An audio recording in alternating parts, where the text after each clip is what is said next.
Students, class 12 के लिए probability start कर रहा हूं। इनफैक्ट प्रोबेबिलिटी हम लोग क्लास 8 या 7 से ही शायद पढ़ते आ रहे हैं। इसके लिए इसको डिस्क्राइब करने के लिए, क्लास 12 के बारे में बात करने के लिए एक क्वेश्चन फिलहाल लिख के रखा हूं। हमें इस वीडियो में हम लोग कंडीशनल प्रोबेबिलिटी है क्या, इसका सिर्फ कॉन्सेप्ट देना चाहता हूं। एक्सरसाइज वगैरह बाद में, क्वेश्चन आंसर बाद में, पहले कंडीशनल प्रोबेबिलिटी का कॉन्सेप्ट, मीनिंग क्या है, ये डिस्कस करना है। इसके पहले मैं चाहता हूं एकदम शुरुआत करूं। शुरुआत मैंने थोड़ा थोड़ा बात जो अगर आप भूल चुके हो, जैसे कि क्लास 10 में भी प्रोबेबिलिटी पढ़े हम लोग, 11 में भी पढ़े, 10 में पढ़े, 9 वाला, तो यहाँ तक कि 6 7 से भी प्रोबेबिलिटी शायद 8 से ही शुरू होता है, कोई बात नहीं। तो 10 वाला से बात शुरू करता हूं या किसी लोअर क्लास से बात शुरू करता हूं। इस तरह का क्वेश्चन ये लिख के रखा हूं, बाद में डिस्कस करूंगा। पहले जस्ट स्टार्ट करने के लिए ये क्लास 10 लेवल में जाता हूं कि ये एक बैग है, इसमें 3 या 4 5 blue balls, and suppose there are 1 2 3 4 5 6 red balls. All right, question है क्लास 10 का, there are 5 blue balls and 3 red balls in a bag. If one ball is chosen at random, identical balls, 5 blue ball identical और सभी ball identical, ठीक है। Class 10 concept था, if a ball is chosen at random then what is the probability of getting blue ball. तो simply probability of getting, ये बाद में बात करता हूं। Probability of getting blue ball, B से ब्लू दे देता हूं, ब्लू बॉल। तो अरे भाई ब्लू बॉल है कितना, 5 डिवाइडेड बाई टोटल 5 और 6 11। ये क्लास 10 का कॉन्सेप्ट था, ठीक। क्लास 10 में और कॉन्सेप्ट ये है, P not blue that is P of B bar भी बोलते हैं, that is P of B dash भी बोलते हैं, is written as 1 minus P of B. Class 10 का कॉन्सेप्ट में ये पढ़ा है हमने, P A plus P probability of A bar या A dash that is not A is equal to 1। तो ये एक क्लास 10 का कॉन्सेप्ट दिया कि प्रोबेबिलिटी ऑफ 1 बॉल में 1 बॉल निकालने वाला बात, 1 बॉल ओनली, तो 1 बॉल निकालने, उसका ब्लू का प्रोबेबिलिटी, तो कितना ब्लू बॉल है वो डिवाइडेड बाय टोटल। तो क्लास 10 में इस तरह से बात करते थे इस क्वेश्चन को कि ऑल पॉसिबल इवेंट या total number of ball is 11, 6 5 11 and number of blue ball is 5, therefore probability of blue ball is 5 by, जितना ब्लू बॉल का प्रोबेबिलिटी चाहिए तो number of blue ball divided by total. इसको इस तरह से बोलते हैं कि जो चाहिए event, favourable event divided by total outcome. तो टोटल आउटकम मैंने 11 है तो टोटल 11। सिर्फ अंतर यह था कि क्लास 10 9 में हम लोग इस तरह से लिखते थे कि टोटल आउटकम और फेवरेबल आउटकम। फेवरेबल आउटकम को, जैसे कि ब्लू बॉल निकालने की बात कर रहे हैं, तो ब्लू बॉल हुआ ये favourable outcome divided by total outcome by all possible event. यहाँ 10 में हम लोग वर्ड में लिखते थे। क्लास 11 से 10 के बाद सेट शुरू होता है, सेट थ्योरी, और सेट थ्योरी प्रोबेबिलिटी 10 तक तो बिना सेट थ्योरी का पढ़ा दिया, वहां यही कॉन्सेप्ट दिया, भाई जो चाहिए वो कितना है divided by total. All right, तो अब क्लास 11 से पहुंच गए हैं 12 में, यहां सेट थ्योरी आ जाता है। सेट थ्योरी का कहने का मतलब वहां फेवरेबल इवेंट, इसके बाद टोटल आउटकम, इन सब को sample space, all possible event is called sample space, और फेवरेबल इवेंट उसको ई से डिनोट करते हैं या जो भी, ये इस तरह का बात सब था। धीरे धीरे आ रहा हूं लाइन में।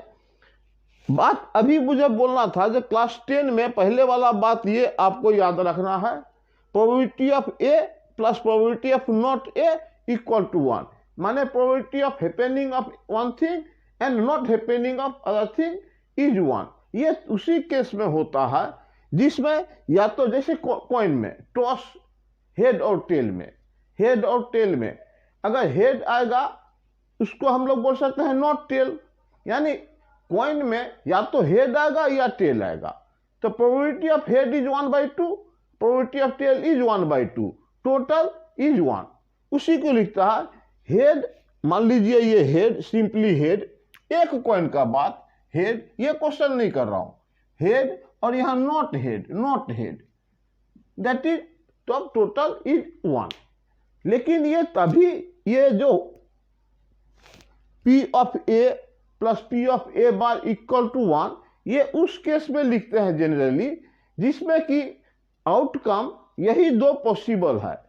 मीनिंग ऐसा समझाता हूं, जैसे ये डाइस फेंकने से डाइस में नंबरिंग 1 2 3 4 5 6 होता है, तो probability of 1, probability of getting 2, probability of getting 3, probability of getting 4, probability of getting 5, probability of getting 6, ये 6 को प्लस करने से 1 होगा, माने ऑल घटना आ जाने से टोटल इज 1। जनरली एक घटना होने का प्लस नहीं होने का इज इक्वल टू 1, ये 10 वाला कॉन्सेप्ट था। और 10 वाला कॉन्सेप्ट ये था जो बैग से एक बॉल निकाले, बॉल लेके ही डिस्कस करना चाहता हूँ, इजी लगेगा। तो ठीक है, जितना ब्लू बॉल था वो डिवाइडेड बाय टोटल। अब थोड़ा इंट्रोडक्शन दे दूं, ये इंट्रोडक्शन, ये वीडियो सिर्फ इंट्रोडक्शन के लिए है, स्टार्टिंग से ये सिंपल बात मिटा दूं। क्या सिंपल बात कि एक बॉल हमने निकाला, एक यही अगर 2 बॉल्स आर ड्रॉन, इसी क्वेश्चन में जब ऐसा सोच लीजिए 2 बॉल्स आर ड्रॉन और हम लोग को चाहिए प्रोबेबिलिटी ऑफ बोथ से बोथ ब्लू। क्लास 10 में 1-1 करके था, 2 नहीं था। जब 2 बॉल का बात कर रहे हैं हम लोग, तो ये 2 आ सकता है, नहीं तो ये 2 आ सकता है, नहीं तो ये 2 आ सकता है, नहीं तो ये 2 आ सकता है। तो यहाँ पर ऑल पॉसिबल इवेंट बहुत सारा होगा। बहुत सारा होगा का मतलब यहाँ से शुरू हो जाता है हम लोग का क्लास 11 का बात, कि 2 बॉल्स जब बात करते हैं तब यहाँ पे सैंपल स्पेस एस से डिनोट करते हैं, sample space.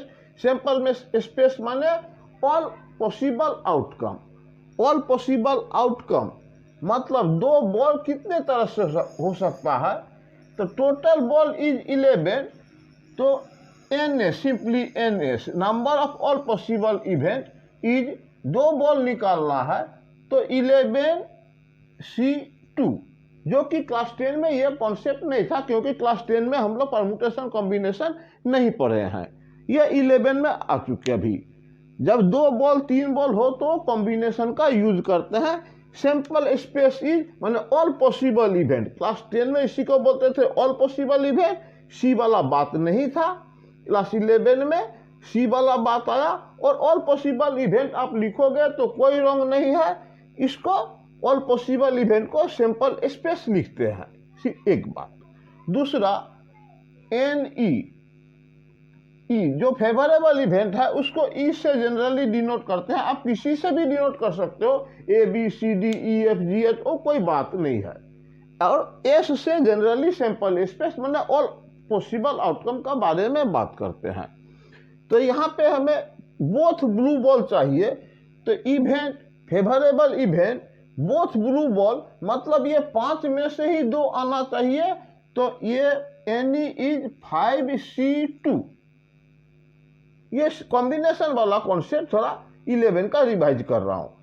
Ultimate probability of A both blue आने वाला घटना ये हुआ 5C2 divided by all possible event, ये या इसको ऐसा भी बोलते हैं ना, NE/NS, मतलब NE इवेंट है, event favourable event 5C2 divided by total is 11C2। तो ये C वाला कंडीशन सब आ जाता है 11 में। और याद दिला दूं C का बारे में, सपोज आप 11C2 इवेलुएट करेंगे, रूल तो ये है कि NCR equal two factorial N divided by factorial N minus R, फिर एगो फैक्टोरियल R। तो 11C2 अगर निकालना है तो factorial 11 bye factorial 11 minus 2 again factorial 2। ये कैलकुलेशन करके जो होगा अल्टीया दिखा ही देता हूं। नीचे है ये फैक्टोरियल 9 और फैक्टोरियल 2 माने तो सिंपली 2, और फैक्टोरियल 11 माने 11 इंटू 10 इंटू 9 फैक्टोरियल है तो 9 में ही रोक दीजिए, फैक्टोरियल देके ये काट दूंगा, हो गया काम। तो फर्दर बात ये बोलना है कि ये फैक्टोरियल 11 ये फॉर्मूला यूज नहीं करके भी, नो डाउट इसी का यूज का बात है, हम लोग यहाँ पे इतना लंबा लंबा बात नहीं करेंगे।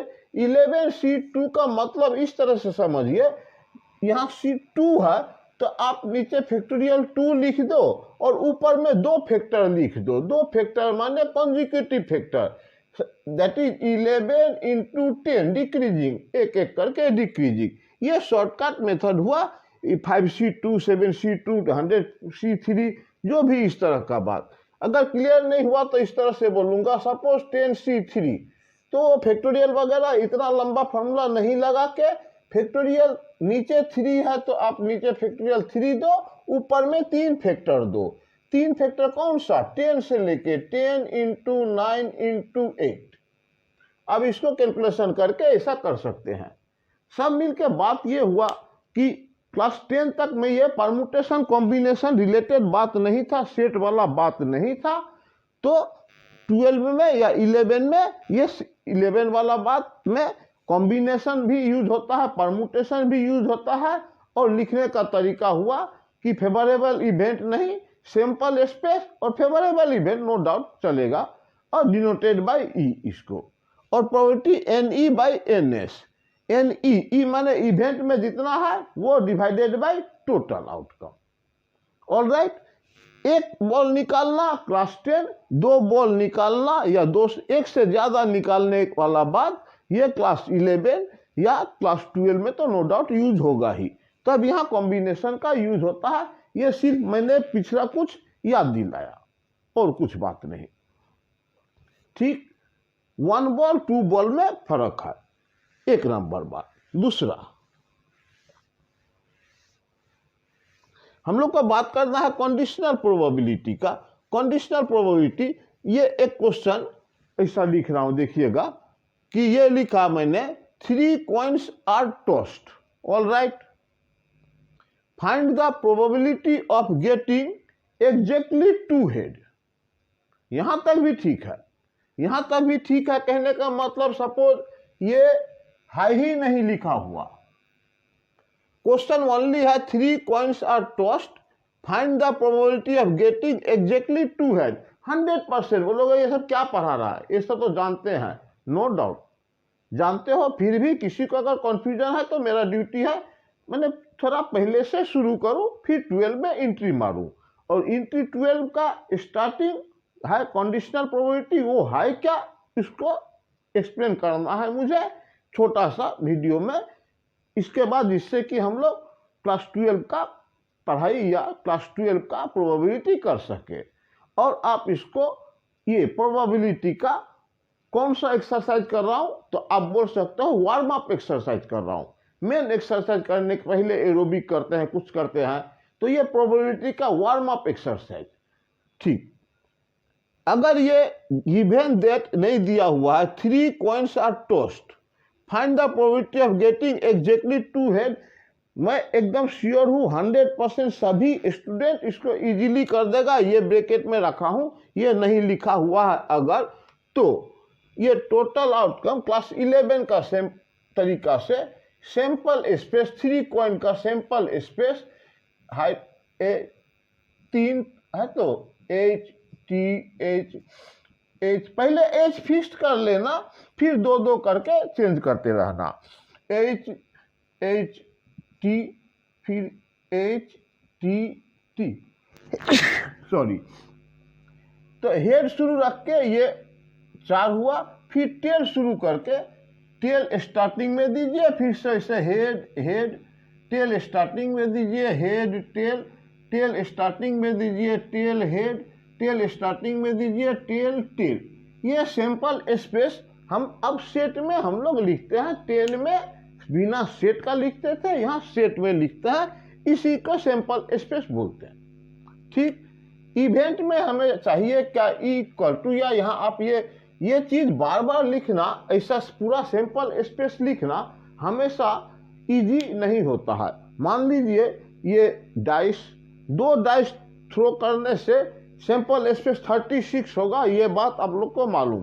कैसे, 2 डाइस, पहला का 1 दूसरा का 1 1 1 1 2 1 3, 1 से ही 6 हो जाएगा, 2 से ही 6 हो जाएगा, अल्टीमेट 36 सैंपल स्पेस में 36 एलिमेंट होगा। रूल क्या है, 3 कॉइन, तो एक कॉइन में पॉसिबल इवेंट 2, तो 3 कॉइन में एक कॉइन में पॉसिबल इवेंट 2, और एक कॉइन है तो 2 प्लस नहीं मल्टीप्लाई, और एक कॉइन है तो 2, 3 कॉइन का पॉसिबल इवेंट या सैंपल स्पेस में एलिमेंट 2 इंटू 2 इंटू 2, ये मल्टीप्लीकेशन में जाता है, तो 8 होना चाहिए, यहाँ 8 है। ये घेर के रखा हूँ, ये बात नहीं कर रहा हूँ अभी भी क्लास 10 का ही काम कर रहा हूँ, लेकिन सैंपल स्पेस और सेट का इंट्रोडक्शन देके दैट इज 11 का कर रहा हूँ। और ये भी चाहिए, NS भी लिख दीजिए, कितना है टोटल 8। यही बोल रहा है, अगर डाइस का बात किया जाए तो इतना बड़ा, अगर 3 डाइस का बात करें, 2 डाइस में, एक डाइस में 6 आउटकम, 2 डाइस में 6 इंटू 6 36 आउटकम, 3 डाइस में 6 इंटू 6 इंटू 6 216 पॉसिबल इवेंट या आउटकम। तो इतना सारा नहीं लिख सकेंगे हम लोग हर एक क्वेश्चन में, जिस क्वेश्चन में इजी लगे सैंपल स्पेस उसमें वो लिखेंगे, अदरवाइज सैंपल स्पेस में हाई कितना एलिमेंट उसको डायरेक्ट लिख सकते हैं, सैंपल स्पेस में 2 इंटू 2 दैट इज 8 हुआ। और हम लोग को चाहिए ये सैंपल स्पेस इवेंट में चाहिए क्या, एग्जैक्टली 2 हेड, एग्जैक्टली, ये ब्रैकेट में, हाँ इसको अभी बात नहीं कर रहा हूँ, एग्जैक्टली 2 हेड, भाई लिखो ना एग्जैक्टली 2 हेड कौन सा है, H T H H H T T H H नहीं है क्या, 4 होना चाहिए, एग्जैक्टली 2 हेड, यहाँ 2 हेड, यहाँ 2 हेड, यहाँ 2 हेड, और एक हेड गया कहाँ, कुछ रिपीट हो चुका है क्या, ये 1 हेड 2 3 होना चाहिए, एटलीस्ट 3 होना चाहिए, H T H H H T H T T, तो H से तो हो गया H T H H T T T, T में H H H T T H T T, ठीक है। तो 2 हेड वाला, 2 हेड तो यहाँ कितना आया, 3 आया, ऑल राइट 3 ही होगा।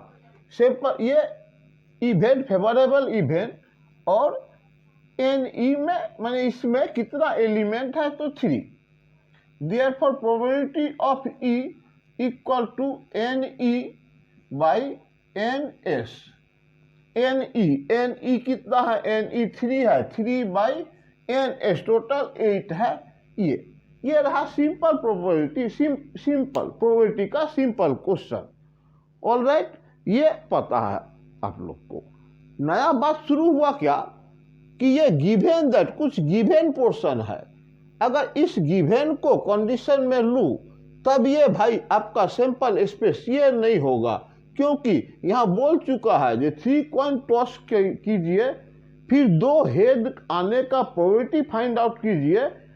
गिवन दिया हुआ है कि 3rd कॉइन में हेड ही आता है, ओके, हेड ही आता है, ठीक है। तो अभी तक 12 का नहीं, मैं 11 कॉन्सेप्ट में ही 12 का क्वेश्चन करता हूं। देखिए यहां बात क्या दिया, ये तो कर लिया, जब ये गिवन दैट है उसके बारे में। गिवन दैट में 3rd कॉइन टॉस, तो यहाँ सैंपल स्पेस थोड़ा ध्यान देना, स्टार्टिंग बात है भाई, इसी से आगे बढ़ेगा बात, नहीं तो फिर गड़बड़ लग जाएगा। तो यहाँ ना सैंपल स्पेस में ये एक बात बोल देता हूँ, प्रोबेबिलिटी में कोई फार्मूला में पुटअप कर दो, ये कर दो, इस तरह का बात मैं नहीं करने वाला। मैं सिर्फ वो बात करूंगा जिससे अंडरस्टैंडिंग हो, मैंने आप समझो, समझने से अदरवाइज प्रोबेबिलिटी करना बहुत दिक्कत हो जाएगा, समझ गए तो बिल्कुल इजी हो जाएगा, बिल्कुल इजी हो जाएगा। देखिए जैसे कि मैंने 12 का कंडीशनल प्रोबेबिलिटी मैं नहीं पढ़ा हूँ, मुझे अभी तक नहीं आता है, और ये गिवन दैट जब भी कुछ दिया रहता है तो वो कंडीशनल प्रोबेबिलिटी है, और मुझे कंडीशनल प्रोबेबिलिटी नहीं पता। इन दैट केस हम लोग करेंगे क्या, सैंपल स्पेस में इतना समझ में आया, अरे भाई तीसरा कॉइन में हेड होना चाहिए, तो सैंपल स्पेस ही हम लोग का बदल जाता है, एच एच एच, थर्ड में एच आना चाहिए, एच टी, लेकिन थर्ड में एच आना चाहिए, फिर एच से तो हो गया, थर्ड में एच आना चाहिए, ठीक है, और भी हो गया क्या, H H H H T, T H H, third वाला में हेड होना चाहिए, और क्या, टी टी एच, थर्ड वाला में हेड होना चाहिए, सिंपल बात। ये given that third coin shows head, तो हम लोग उसी को सैंपल स्पेस लिए कि थर्ड में हेड हो, थर्ड में हेड हो, ठीक है, थर्ड में हेड ठीक है, थर्ड में हेड ठीक है, ये सैंपल स्पेस इस केस में। और N S equal to no doubt 4, यहाँ इवेंट में आपका exactly two head, exactly two head माने ये H T H comma T H H comma T, नहीं exactly two head, exactly two head, और तो है नहीं, एग्जैक्टली एटलीस्ट एटमोस्ट नहीं, एग्जैक्टली टू हेड, तो ये इवेंट वाला। तो N E is no doubt, N E तो यहाँ 3 है, सॉरी 2 है, तो probability of E equal to N E by N S, N E में दो, इन 2 बाई और एस एन एस में 4, अल्टीमेट 1/2 आंसर आता है। ये सिर्फ सोच के किए, कंडीशनल प्रोबेबिलिटी का बात ही नहीं किए हम लोग, तो ये तरीका एक है, कर सकते हैं। अब इंट्रोडक्शन दे रहा हूं कंडीशनल प्रोबेबिलिटी का, इसे मिटा दूं, ये सिर्फ रिकॉल किया पिछला वाला बात सब। चलो अब conditional probability, what is conditional probability, वो इस तरह से एक्सप्लेन करूंगा कि ये क्वेश्चन लिखा, 3 coins are tossed, all right, 3 coins, इसका पहले जो किया वो अंडरस्टैंडिंग वाला था, अभी कंडीशनल प्रोबेबिलिटी का कॉन्सेप्ट। 3 कॉइन्स आर टॉस्ड, तो ये ना आप और कुछ नहीं पढ़ा हमने, 3 कॉइन्स आर टॉस्ड ये एक fact, find the probability of getting exactly 2 head ये दूसरा fact, given that the third coin shows head ये तीसरा फैक्ट। तो सबको लिख लेता हूं, सैंपल स्पेस यहाँ वो वाला पूरा, 3 coins are tossed, head H H H, फिर H T H H H T H T T, H शुरू में रख के इतना, फिर टी शुरू में रख के टी एच एच, फिर टी एच टी, फिर T T H and T T T, total 8 होना चाहिए, 1 2 3 4 5 6 7 8 होना चाहिए। ये 3 कॉइन का सैंपल स्पेस हम लोग लिख दिया। आप इसको एन एस लिखना चाहे लिख दीजिए 8, ऑलराइट। ये पहला लाइन का 3 coins are tossed, find the probability of getting exactly 2 head, यहाँ इवेंट दिया हुआ, इवेंट एग्जैक्टली 2 हेड आना चाहिए। एग्जैक्टली 2 हेड कितना है देख लीजिए, तो ये एक H T H comma H H T comma T H H, exactly 2 head, exactly 2 head इसलिए को हमने लिख लिया। Given that the third coin shows head, अच्छा ये तो हुआ गिवन, इसका नाम एफ दे देता हूं, ऐसा लिख देता हूं, थर्ड इज हेड, मतलब थर्ड इज हेड मैंने ये क्या क्या आ जाएगा इसमें, थर्ड हेड वाला थर्ड में हेड होना चाहिए। तो ठीक है, एच एच एच थर्ड में हेड होना चाहिए, एच टी एच थर्ड में हेड होना चाहिए, H H H T T H H third में हेड होना चाहिए, टी टी एच थर्ड में हेड होना चाहिए। 3 यहाँ बात दिया था, 3 कॉइन्स आर टॉस्ड, उसका सैंपल स्पेस लिख दिया। Find the probability getting exactly 2 head, तो यहाँ से खोज के 2 हेड वाला हमने इवेंट में लिख दिया। ठीक है, एन माने 3 यहाँ लिख सकते हो कि एन ई इक्वल टू 3। और ये गिवेन दैट वाला में थर्ड इज हेड, उसका भी लिख दिया। सपोज अब ये भी यही लिख देता हूं, एन एफ इक्वल टू 1 2 3 4 4। अब यही क्वेश्चन को हमने पहले किया बिना कंडीशनल प्रोबेबिलिटी के बारे में सोच के।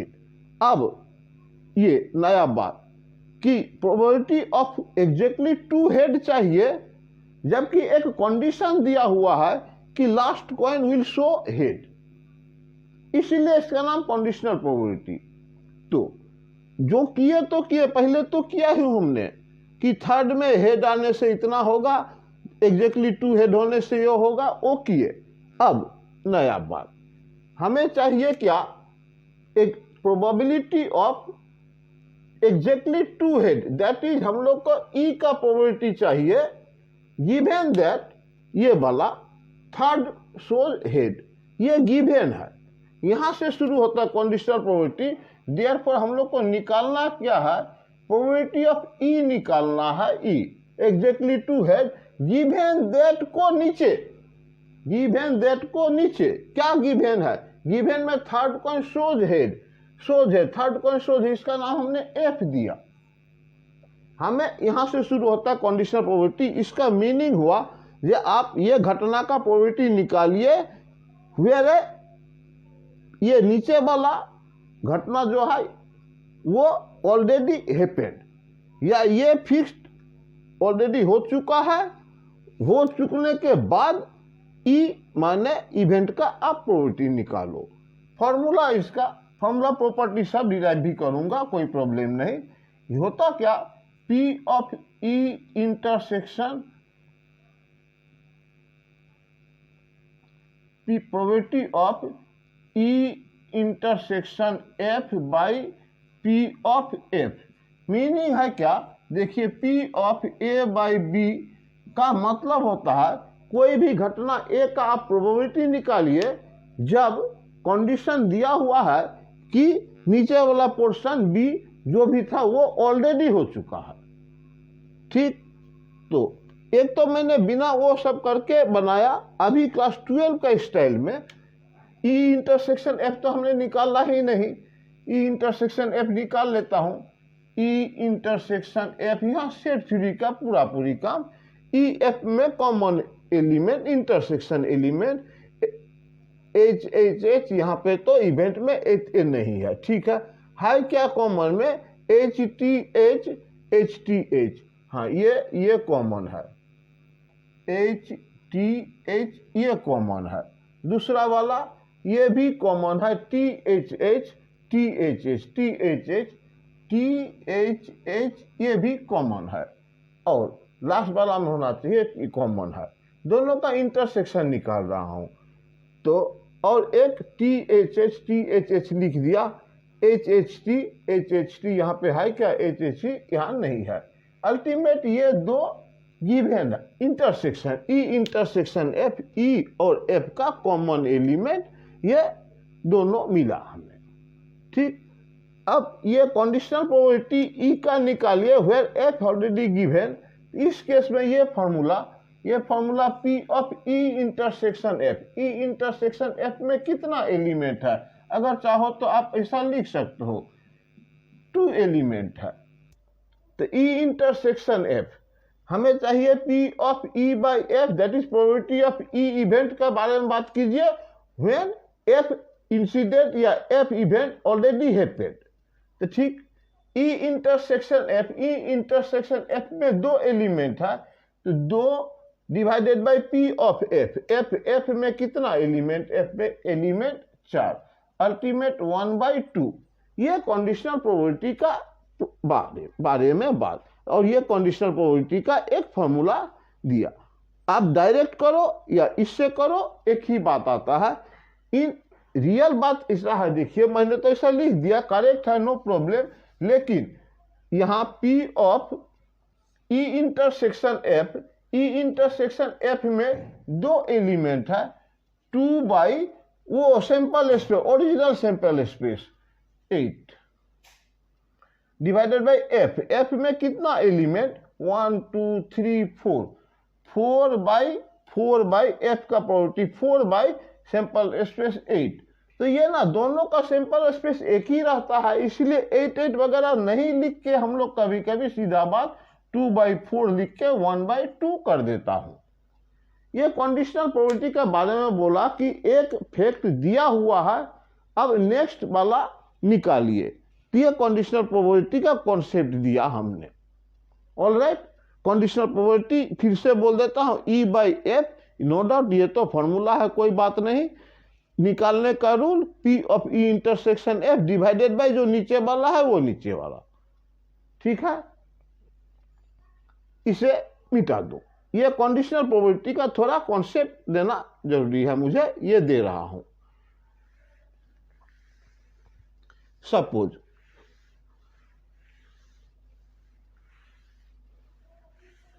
इस तरह का बात, conditional probability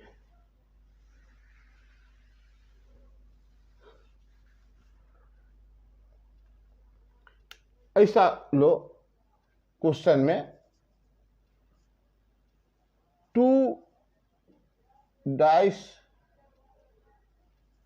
are thrown, find the probability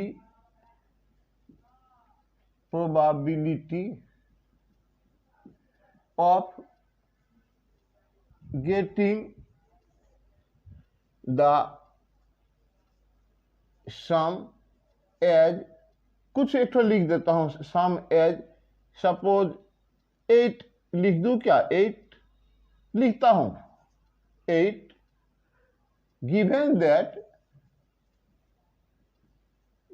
that second dice shows even number. Condition दे दिया, सेकेंड डाइस में इवन होगा।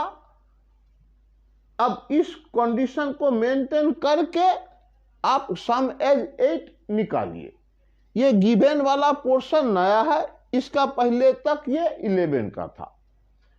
यहां भी हम लोग करेंगे क्या, 2 dice are thrown, 2 dice are thrown, तो 1 1 1 2 1 3। तो यहां सैंपल स्पेस में सॉल्यूशन, सैंपल स्पेस लिखने के चक्कर में हमें 36 एलिमेंट लिखना पड़ेगा। आप लिखो, ठीक है, टाइम जाएगा और कुछ नहीं, तो मैं नहीं लिख रहा हूं। 2 डाइस, एक डाइस में 6 आउटकम, 2 डाइस में 6 × 6 36 आउटकम। तो उतना लंबा नहीं लिख के NS = 36, ये 2 डाइस आर थ्रोन, हमने ये लिख लिया। Find the probability of getting the sum as 8, sum as 8, इसको इवेंट नाम देता हूं। सम 8 होने के लिए क्या क्या होना चाहिए, 1 से तो 8 नहीं होगा, 2,6 होगा 8, इसके बाद 2 से और सम 8 आना चाहिए, 2 6 3 5 4 4 2 3 4 5 3 और 5 से हो गया 5 3 8 आना चाहिए, 5 3 और 6 2। ये इवेंट सम 8 हमें चाहिए। Last portion, given that second dice shows even number, second dice shows even number, तो यहां F नाम दे देता हूं, second dice even number, second event वाला जितना है लिख दो ना भाई, यहां भी तो बहुत होगा। सेकेंड वाला इवेंट होना चाहिए, यानी 1 2 1 4 1 6, सेकेंड इवेंट होना चाहिए। 2 2 2 4 2 6 3 2, ये सेकेंड इवेन वाला लिख रहा हूं। 1 से जितना इवेन था, 2 से सेकेंड वाला में जितना इवेन था, 3 से सेकेंड वाला में जितना इवेन है, 3 2 3 4 3 6, 4 से 4 8 आना, सेकेंड इवेन, हाँ 4 2 4 4 4 6, सेकेंड में इवेन होना चाहिए। ये given that second that shows even number, तो इवेन सेकेंड में इवेन होना चाहिए, वो सब लिख रहा हूं। बिना लिख के आप पढ़ सकते तो ऑलराइट, कोई बात नहीं। 4 2 सेकेंड में इवेन होना चाहिए, 4 वाला लिख चुका हूं। 5 2 5 4 5 6, 5 से भी हो गया, सेकेंड इवेन होना चाहिए। 6 से 6 2 6 4 6 6, ये आपका गिवन कंडीशन है। हमें चाहिए ये सम 8 अंडर दिस कंडीशन, और टोटल सैंपल स्पेस 36। हमें तो ई इंटरसेक्शन एफ भी पहले निकाल लो भाई। ई इंटरसेक्शन एफ में देखिए तो कौन कौन सा होगा, इतना खोजने की जरूरत नहीं। ई और एफ का इंटरसेक्शन चाहिए। अरे एफ में तो सेकेंड वाला इवेन है, तो सेकेंड वाला इवेन ही कॉमन आएगा इसमें। कहने का मतलब इंटरसेक्शन एफ में 2 6 आएगा, कॉमा 4 4 आएगा, कॉमा 6 2 आएगा। सेकेंड वाला इवेन होना चाहिए, ठीक है बात। अब कंडीशनल प्रोबेबिलिटी, देयरफॉर देखिएगा, पी ऑफ हम लोग को चाहिए सम 8 गिवन दैट, जो चाहिए ये ऊपर लिखेंगे divided by condition given, equal to formula में P of E intersection F divided by नीचे जो है वही पी एफ। इसको फिर से बोल देता हूं, P of A by B का मतलब ही होगा यहाँ पे बी ऑलरेडी हैपेन, और निकालने का तरीका A intersection B divided by जो नीचे है वो। अगर ए नीचे होता तो ए, बी नीचे होता तो बी, तो यहाँ बी। ये ए बाई बी का मतलब क्या, कंडीशन का मतलब क्या, ये ट्राई कर रहा हूं समझाने का, ठीक है। हमें ई बाई एफ चाहिए, कहने का मतलब प्रोबेबिलिटी ऑफ इवेंट, ये event E given that F already second show कर दिया है इवेंट नंबर। रूल ई इंटरसेक्शन एफ, ई इंटरसेक्शन एफ में 1 2 3 डायरेक्ट आप 3 लिख सकते हो। इनफैक्ट हमें लिखना चाहिए था 3/36 डिवाइडेड बाय एफ। एफ में तो बहुत एलिमेंट है, एफ में ई intersection F given that F, ये कितना एलिमेंट हो गया, 1 2 3 4 5 6 8 6 7 18 है, 18 सिंपली 18/36 ओरिजिनल सैंपल स्पेस, इसलिए 36 नहीं लिख के 3 बाई ये 18 था 18 लिखे, दैट इज 1/6। तो ये कंडीशनल प्रोबेबिलिटी के बारे में हमने बोला, ये हमारा क्लास 12 का यहां से स्टार्ट होता है बात।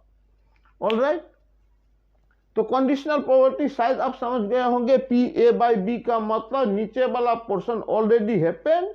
अब उसके अनुसार आप ऊपर वाला का प्रोबेबिलिटी निकालिए, और इसी को बोलते हैं E by F, formula E intersection F by नीचे वाला जो एफ है।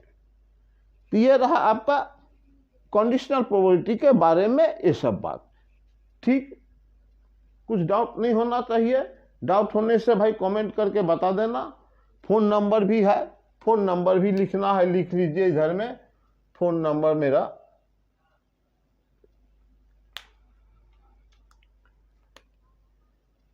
7979। इस कॉमा क्यों दे रहा हूं, प्रोबेबिलिटी लिखते लिखते कॉमा का आदत पड़ गया। 9957877979, ये एक है जियो, ये है एयरटेल का, और जियो का 91101851 287। दोनों में व्हाट्सएप है, दोनों में कॉलिंग है। आपको कोई भी प्रॉब्लम हो आप फ़ोन करके डिस्कस कर सकते हो भी। अगर मुझे टाइम उस वक्त नहीं रहा तो 10 मिनट बाद ही कर लेंगे। फिलहाल कंडीशनल प्रोबेबिलिटी का बात है क्या, वो मैंने यहाँ एक्सप्लेन किया। 12 में सबसे पहले इस फॉर्मूला को सिखाने की कोशिश की। देखिए जिस तरह से बात सब, ये मिटाता हूं। कंडीशनल प्रोबेबिलिटी को जैसे कि और एक बार बोलूं तो शायद क्लियर हो, और फिर जो बात है न्यूमेरिकल वगैरह करता हूं। कंडीशनल प्रोबेबिलिटी का बारे में, कंडीशनल प्रोबेबिलिटी के बारे में ये सपोज ऐसा समझिए कि इसमें क्या दूं, कंडीशनल प्रोबेबिलिटी में वही बॉल वाला ही देता हूं। ठीक, 2 3 4 5, रेड 5 बॉल और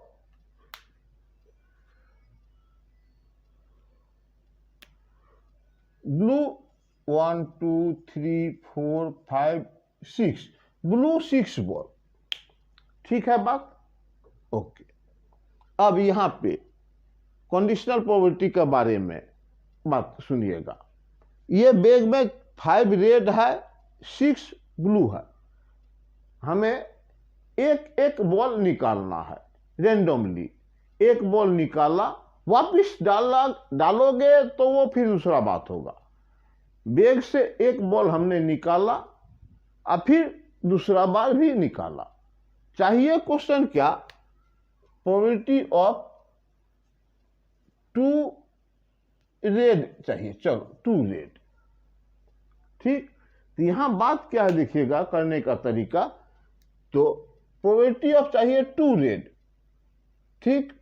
2 रेड हम लोग जनरली करते हैं कि हाँ ये 2 रेड, यहाँ 5C2 डिवाइडेड बाय, लेकिन कंडीशनल प्रोबेबिलिटी में यहाँ तो 5 रेड, टोटल 2 रेड चाहिए। तो सिंपली ऐसा बात, 2 रेड 1 बाय 1 बॉल निकाला। थोड़ा ध्यान दीजिएगा, पहले एक निकाला फिर एक निकाला और तब दोनों रेड होना चाहिए। यानी हम लोग पी ऑफ ABCD नाम नहीं दिया, रेड कॉमा रेड चाहिए, दोनों रेड चाहिए। अब थोड़ा ध्यान देना, इनफैक्ट प्रोबेबिलिटी ऑफ ये दोनों रेड, प्रोबेबिलिटी ऑफ पहला वाला रेड का प्रोबेबिलिटी ऐसा लिखिए, फर्स्ट वन का प्रोबेबिलिटी, फर्स्ट रेड का probability P of R equal to जो होगा होगा। सेकेंड, अब पहले हमने एक रेड निकाल चुके हैं, एक रेड निकाल चुके हैं तो ये तो गया। फिर सेकेंड रेड जो होगा, सेकेंड वाला रेड, उसको हम लोग इस तरह लिखेंगे, P ऑफ पहले रेड निकल चुका है, देन अगेन रेड चाहिए। वो ABCD नाम देता हूं मैं, RR करके देता हूं। तो ये इस तरह से ये कंडीशनल प्रोबेबिलिटी जो हो चुका है उसको नीचे रखते हैं। यहां होगा क्या, पहला प्रोबेबिलिटी रेड का 1 2 5, 5 बाई नोट और 5 बाई 11 इंटू, ये बोला कि पहला रेड निकल चुका है, भाई निकल चुका है। तब नेक्स्ट टाइम में रेड निकालने के लिए ये 4 बाई, एक कम हो जाएगा, 11 था तो 10। बात समझ में आ रहा है? एक घटना हो चुका है तो हो चुका वाला नीचे लिखेंगे, फिर उसका प्रोबेबिलिटी। लेकिन अगर बॉल वापिस उसमें डाल दिया जाए तो वह फिर दूसरा बात हो जाएगा। तो कंडीशनल प्रोबेबिलिटी का बारे में यही एक बात कुछ दिया रहता है, on the basis of that आप जिसका प्रोबेबिलिटी चाहिए वो निकालिए। तो ये सिंपल एक आइडिया दिया हमने कि कंडीशनल प्रोबेबिलिटी बोलते किसको है। इसके लिए स्टार्टिंग में ये सिखाता है, या एक बात और बोल दूं, ये क्वेश्चन ही, और क्वेश्चन ठीक है वो सब मिटा दिया। चलो, ये क्लास 11 में भी या सेट थ्योरी में भी N of A union B is equal to N of A plus N of B minus N of A intersection B. ये रहा सेट थ्योरी का, बिल्कुल अप्लाई होता है A union, probability of A union B equal to N A sorry P A, probability of A plus probability of B minus probability of A intersection B. ये class 11 का छोटा सा concept है union का, तो ये सब भी यूज होगा। ठीक है, ऑल राइट। अभी कंडीशनल प्रोबेबिलिटी का क्वेश्चन के लिए क्या एक्सरसाइज अभी शुरू कर दिया जाए, एक दो, तो ठीक है।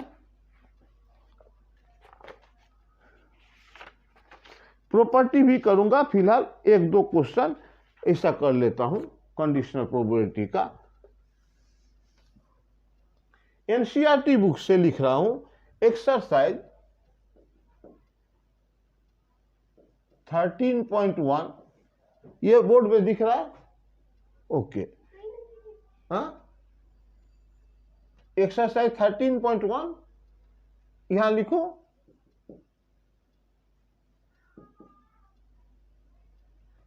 Okay. 13.1 exercise, all right. Question number 1 में क्वेश्चन लिखूं क्या, लिख लेता हूं। Given that E and F are events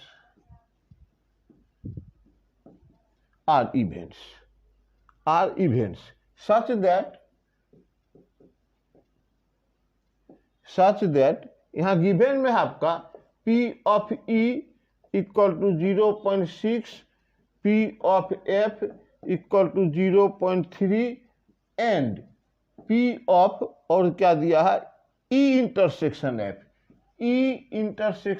F, ये दिया है आपका 0.2। फाइंड करना है P of E by F and निकालना है P ऑफ F 0. हमें निकालना find E by F and F by शायद F बाई E। सब डाटा दिया हुआ है। मकसद है एनसीईआरटी बुक का कि पहले आप ये फॉर्मूला समझ लो, याद जैसा हो जाए। ठीक है, एकदम सिंपल, एकदम ही सिंपल बात। P of E by F meaning P of E intersection F by P of F equal to, सब कुछ दिया हुआ है। Intersection, probability of intersection 0.2 divided by P of F भी दिया है 0.3, अल्टीमेट 2/3। उसी तरह P of suppose F by E चाहिए, तो वही बात यूज करूंगा, प्रोबेबिलिटी ऑफ दोनों का इंटरसेक्शन, F इंटरसेक्शन E बोलो व E इंटरसेक्शन F बोलो, उसमें कोई प्रॉब्लम नहीं, क्योंकि इंटरसेक्शन कॉम्यूटेटिव लॉ होल्ड करता है। A union B equal to B union A intersection B equal to B intersection A, तो ये कॉम्यूटेटिव लॉ फॉलो करता है। एफ इंटरसेक्शन ई लिखो या ई इंटरसेक्शन एफ लिखो, नो प्रॉब्लम। बाई नीचे वाला पी ऑफ ई, फिर वही बात, इंटरसेक्शन वाला पोर्शन दिया हुआ था 0.2 डिवाइडेड बाई ई का 0.6, अल्टीमेट 2/6 इक्वल टू 1/3। ये क्वेश्चन सब कुछ यहां यही बात कर लूं, थोड़ा मिटा देता हूं इसको। नया बात क्या, आप इसको समझो, एक चीज ऑलरेडी हैपन, तब दूसरा निकालो, दैट इज कंडीशन गिवन, वो निकालिए। ऑल राइट, ये अभी फिलहाल एक दो क्वेश्चन सिर्फ इसको याद करने के लिए बना रहा हूं। क्वेश्चन नंबर सपोज वही एक्सरसाइज का 13.1 दिख रहा है। नंबर 2 क्वेश्चन बोला कंप्यूट क्या लिखा, P of A by B, इसके बाद A बाई बी दिखा है। If P of B equal to P of B equal to P of B equal to 0.5 और गिवन है P of A intersection B, P of A intersection B equal to P of दो नंबर कर रहा है 0.32। ये question दिया है, कंप्यूट हो गया ये 2 नंबर क्वेश्चन। आंसर में सिंपली हम लोग P of A by B का ये फॉर्मूला पहले याद हो जाए, ये टारगेट है, A intersection B by by P of B। बस आप बैठा दो, इंटरसेक्शन का प्रोबेबिलिटी 0.32 डिवाइडेड बाई B का इंटरसेक्शन B का प्रोबेबिलिटी P ऑफ B का प्रोबेबिलिटी 0.5। अल्टीमेट पॉइंट हटा देने से आपका 32/50 हो जाएगा। 0 डेसिमल के बाद 0 दे सकते हैं, 2 डेसिमल के बाद 2 डिजिट, डेसिमल के बाद 2 डिजिट, डेसिमल खत्म, डिवाइडेड बाई 100 करके खत्म। यहाँ जो करो, अगर आप फ्रैक्शन में देना चाहते हैं फ्रैक्शन में दे सकते हैं, अगर आप डेसिमल में देना चाहते हैं तो इस तरह से कर सकता हूँ कि 2 से ऊपर नीचे मल्टीप्लाई कर दूं, 64 2 से इंटू करने से 100 हो जाएगा इक्वल टू 0.64। ये कंप्लीट आंसर हो जाता है। तो ये एग्जाम में 2 मार्क्स का क्वेश्चन हो सकता है इस टाइप का, इस फॉर्मूला पे बेस करके। तो 1-2 और कर लूं। टाइम कितना हुआ था एक बार देख लो तो, 51 मिनट, इतना ज्यादा हो गया। क्वेश्चन नंबर 1 और कर लेता हूं, जैसे कि क्वेश्चन नंबर 3 दिया हुआ है। क्वेश्चन नंबर 3 दिया है कि if P of A equal to 0.8, all right, P of B equal to 0.5, ये भी गिवन है। एंड दिया है, and P of B by A equal to, ये गिवन है आपका P of B by A equal to 0.4, ये given है। फाइंड करना, हम लोग को फाइंड करना है 1 number A intersection B, P of 2 number P of A by B, यहाँ B बाई A गिवन था, और 3 नंबर प्रोबेबिलिटी ऑफ हमें चाहिए A यूनियन B। एकदम स्टार्टिंग बात है और इजीली आप समझोगे, गारंटी है। सॉल्यूशन में क्या प्रॉब्लम कि PA दिया हुआ है, PB भी दिया हुआ है, कंडीशन भी दिया हुआ है, ये सब हमें निकालना है। ऑल राइट, सबसे पहला बात, ये सब निकालने के लिए कैसे निकालूंगा देखा जाएगा। पहले तो ये A बाई B या कुछ भी निकालने के लिए इंटरसेक्शन चाहिए, तो इंटरसेक्शन निकाल रहा हूं विद द हेल्प ऑफ क्या, सॉल्यूशन में P of B by A given है आपका 0.4, but P of B by A is P of B intersection A या A intersection B by by P of A equal to 0.4। P of A intersection B नहीं पता, P of A intersection B नहीं पता, अच्छा रहने दो, लेकिन PA पता है 0.8, ठीक, 0.8 इक्वल टू इधर में 0.4। यहां से फायदा क्या मिलेगा हम लोग को, P of A intersection B आपका निकल जाता है 8 4 जा 32, 0.32, ओके, 32, ये 1 नंबर निकल गया। अगर ये निकल चुका है तब ये आप आसानी से निकाल सकते हैं, P of A by B equal to ऊपर में P of intersection A intersection B by by P of B। आराम से निकाल दो, इंटरसेक्शन यहां से निकाले हम लोग 0.32 divided by P of B